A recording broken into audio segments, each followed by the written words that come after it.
Hi, I'm Bob. Just like to show you my new AJS Tempest Scrambler. If I sort of walk around it, you can have a look. It's quite a nice bike. I've just been out on it today, and it goes very well. It probably cruises around about 55 at the moment, but I haven't really run it in yet. As you can see, I've got knobbly tyres on it, which seem to hold the road very well actually, so you know, there's no need to have road going tyres on really, unless you plan on going out in the all weathers and the rain, wind and the rain sort of thing. These knobblies are really good for on-road, and if you want to take it off-road, which most people don't, I should imagine it's pretty good. I saw another video with a couple of blokes and they took it off green lane in a bit, and they looked as though they had a bit of fun with it off-road, so yeah, good on them. Like the engine is obviously Chinese made, but it's the Yamaha YBR engine. And if you go on there, it basically tells you all the things to do your own servicing really, like change your oil. I know you might think that seems a little bit easy, doesn't it, by undoing the plug and the other side, but also the filter, which is actually inside this clutch case, so you've got to actually undo all of this, take it off. But if you look at the videos, it doesn't look too bad a job, and the filter's somewhere about inside there. So just do your own servicing, just put some 1040 semi-synthetic in it, and I've already dropped the engine oil already and changed it, and I've only just done 200 kilometers on it. So you know, when they're new like this, I think even 50 or 100 kilometers and then drop the oil and just put some fresh, because it only cost about a £5, and I think you'll get a much better engine out of it, you know, after a few years. If you plan on keeping it, it should last a lifetime.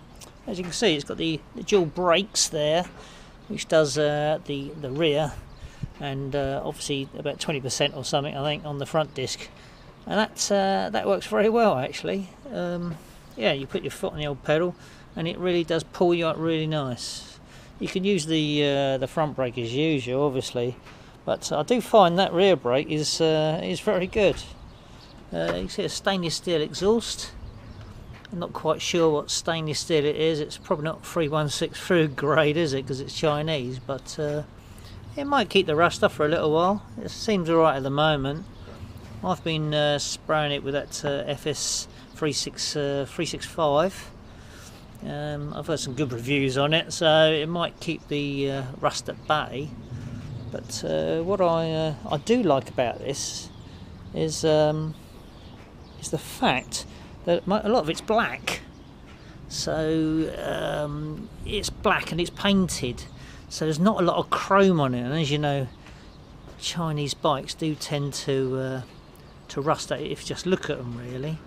So yeah, this is quite good because most of it's all painted black, and the nuts that you can see, you can probably stick a bit of grease on them. I said I've been putting this FS 365 on, which they seem to give good reviews, so I'm going to give that a go at about 10 quid a bottle. It's not much. Also, as you can see, it's fuel injected, which you've probably seen the spec for it anyway. I say just like the Yamaha engine anyway, so it's all very much the same. Probably not, but it looks probably like it's built in the same factory as the Yamaha one. You never know. Tank is quite big, isn't it? And it says 16 litres. That'll hold a lot of juice, you know what I mean? Yeah, it'll take you miles, this will.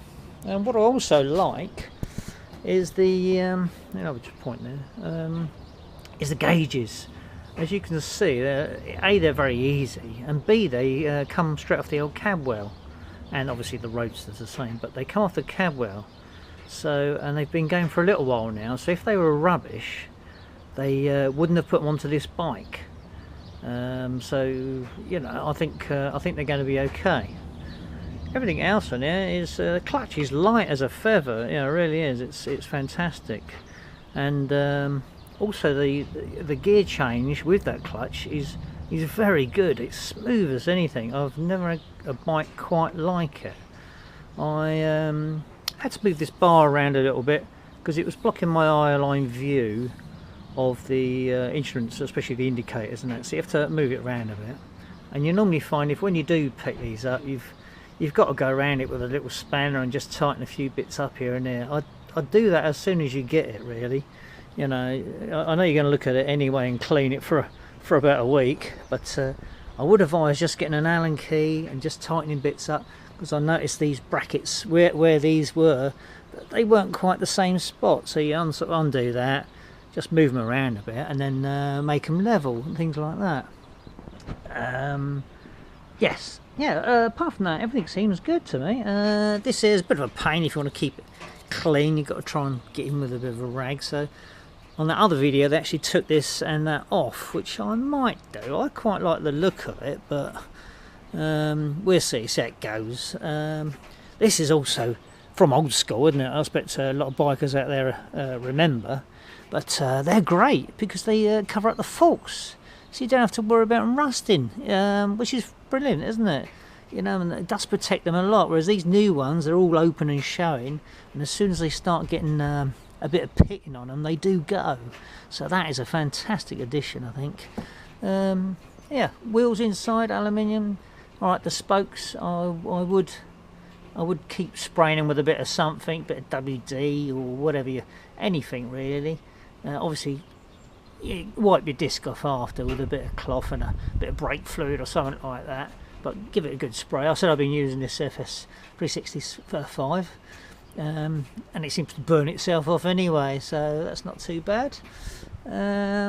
What else can we say about it really? It does kickstart over as well if you need to, but most people won't bother. But it'd be quite handy if the starter does pack up. You can just kickstart it like a normal bike, can't you? So, but look, you know what I mean, 2 bolts there and the starter and that pulls out anyway, so you just change it over. Yeah, very, very easy. Obviously if you do a few YouTubes, I've seen a few YouTubes on like how to change the clutch plates on this. It looks so easy, you know, anybody can do it. Yeah, just go, I said just type in the old Yamaha YBR and almost everything's identical, so you can just buy that as parts and don't worry about trying to get the AJS stuff, because it'll probably be cheaper than the Yamaha is anyway, but the Yamaha will be better quality. Yeah, a lot of suspension's very good on this as well, although I must say, you see that seat, I don't know quite what happened there. See that seat, it is hard as blooming nails, to be honest. If you got a bit of a round bum, then great, but well, I haven't really. I haven't got a lot of muscle on my bum, and yeah, it does get a bit. It's quite hard after a while, although if you lift yourself off for a couple of seconds and plonk yourself back down, it's alright. Yeah, fuel tanks are good, as I said, it's big 16 litres. Paintwork, yeah, it's alright, okay, nothing wrong with that. The instruments, all good. Mirrors, excellent. Yeah, horn where it always is, sort of thing. Nothing really else to report on it. I said I've done a couple of 100 kilometres now, and all good, you know what I mean? It really is good. I don't know if you can see there, or if I'm pointing in the right position, but I got mine from Sturdy's in Tunbridge. Talked very nice to them. I'm sure they'll cut you a deal as well. They gave me a few quid off, which is quite good. And then John and that down there, very reasonable with delivery charges if you ask very nicely. I'm sure he'll come up with some sort of deal for you. Oh yeah, the bike won't start with the kickstart down. All right, just yeah, just make sure you note that and try and remember it, okay? Because I did get full once already. Yeah, I had the kickstart down, and oh, it's not starting. It did take me about 20 seconds to realise I got it down. So yeah, I suppose you could always short that out, and if you just want to put it on your kickstart while it's still running, you know what I mean. But no big shakes really. Just stick it on the main stand, which is good as well. As you can see, it lifts the bike off the back quite nice. There's quite a good bit of ground clearance. And what I'm going to be doing in a little while don't know if you can see that chain, but it's a bit droopy, so it's only done 200 kilometers. It's probably Chinese stuff anyway, so I'm going to tighten up the chain. But once again, I'm not going to bother showing you how to do that, because there's loads of YouTubes on the Yamaha YB or just tensioning chain anyway. So I'll yeah, I'm going to do that. And yeah, anyway, so that's my first video, and I'm glad you like it. But I'm sure you'll agree it's a really stunning bike, isn't it? You know what I mean? Everybody, everywhere I go, and everybody seems to sort of draw attention. You know, they seem to like that. So yeah. Anyway, cheers. Thanks a lot for watching. And I'm going to bring a few more up when I go for a ride. But the battery was flat when I went today, so I'll do one maybe tomorrow. Love you. Cheers.